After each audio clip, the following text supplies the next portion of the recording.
In this week's episode of the Ask the Big podcast, we're going to be answering the question, how do you handle multiple offer scenarios as a listing agent in North Carolina? Stay tuned.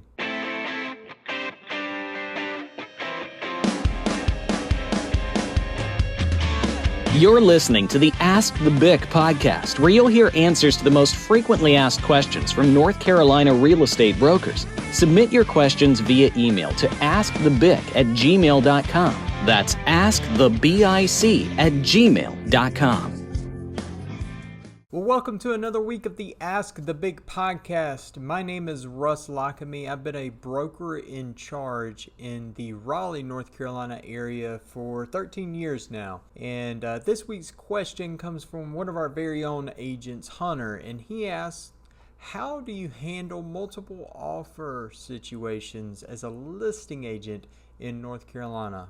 Well, first, congrats, Hunter, on getting a listing and getting multiple offers. That is an awesome, awesome thing. A couple of years ago, it was very, very common.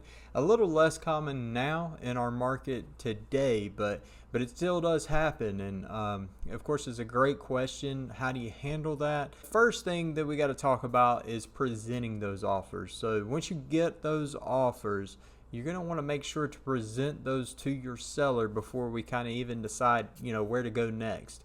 And, you want to make sure you present them timely and fairly. So, Real Estate Commission does require us to submit all of those offers that we get and try to submit them all at the same time. If you get one today and, you make a plan to meet with the seller tomorrow, you get another one, tomorrow morning, you're going to want to go ahead and submit both of those when you meet the seller at the same time. A note about, before we even talk about, what to do and how to respond to all these offers, is disclosing that there is multiple offers to the buyers. So you can do that. You can disclose to buyers that there are multiple offers, but you must have the seller's permission. That's a realtor rule based on ethics and that kind of thing. So if the seller allows you to, you can disclose to buyers that you do have other offers. Now, there is a caveat with that, and one of the reasons that it is required that sellers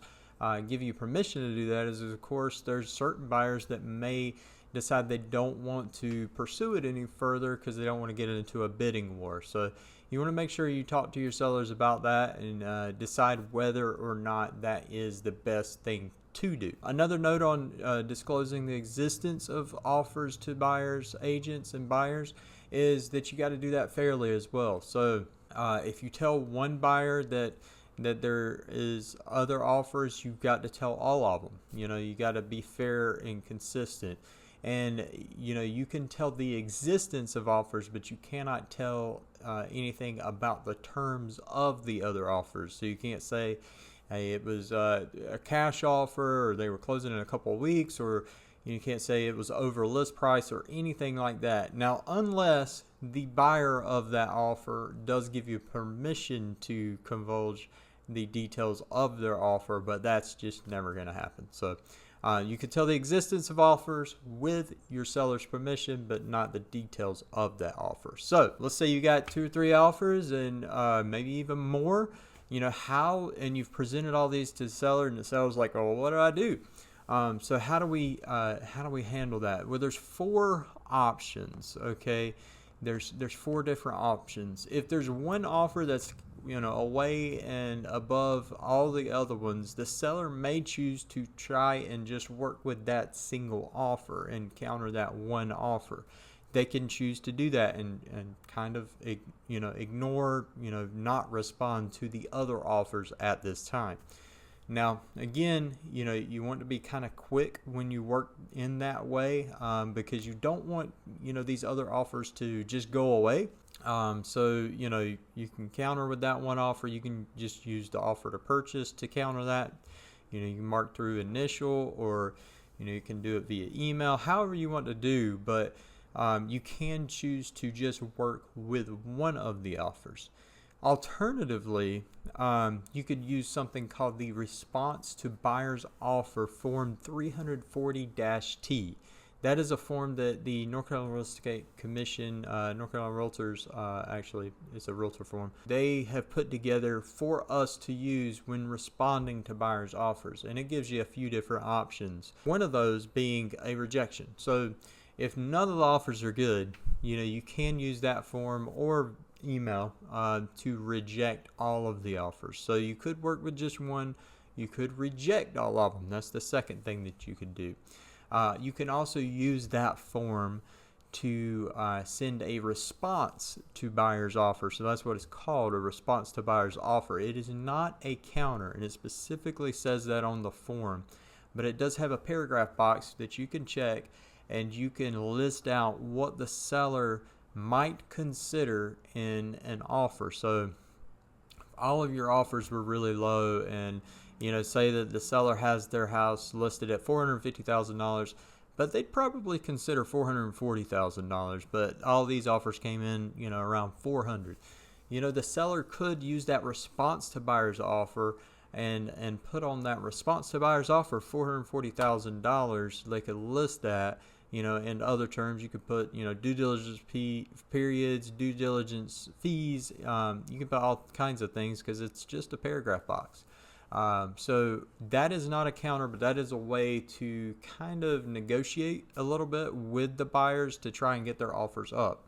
The other option that you could do is to call for best and final. Now, that response to buyer's offer form, it has three options for it. We talked about the rejection option is checkbox.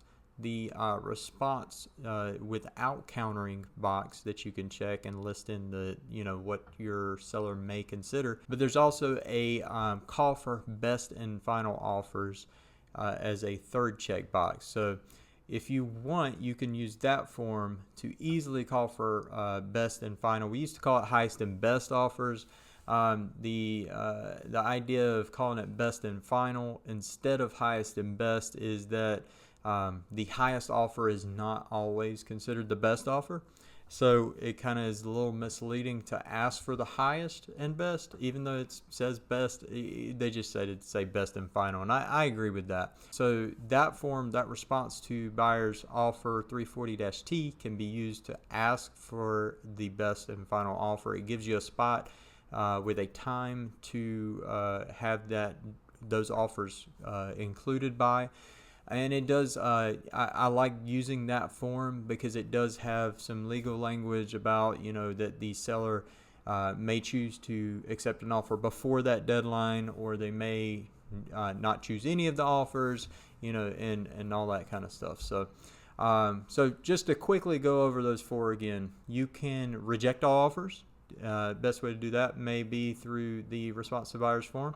You can counter and just work with one of the offers. You can respond to all of the offers or one of or more of the offers, and without countering using the response to buyer's form. And you can ask for best and final. So I hope this answers your question, Hunter. As always, my name is Russ Lockamy. Life is short, so take action, but don't take it too seriously. Thanks, and we'll see you next week. Thanks for listening to this week's episode of the Ask the BIC podcast. To have your question answered on a future episode, email us at askthebic@gmail.com. That's askthebic@gmail.com.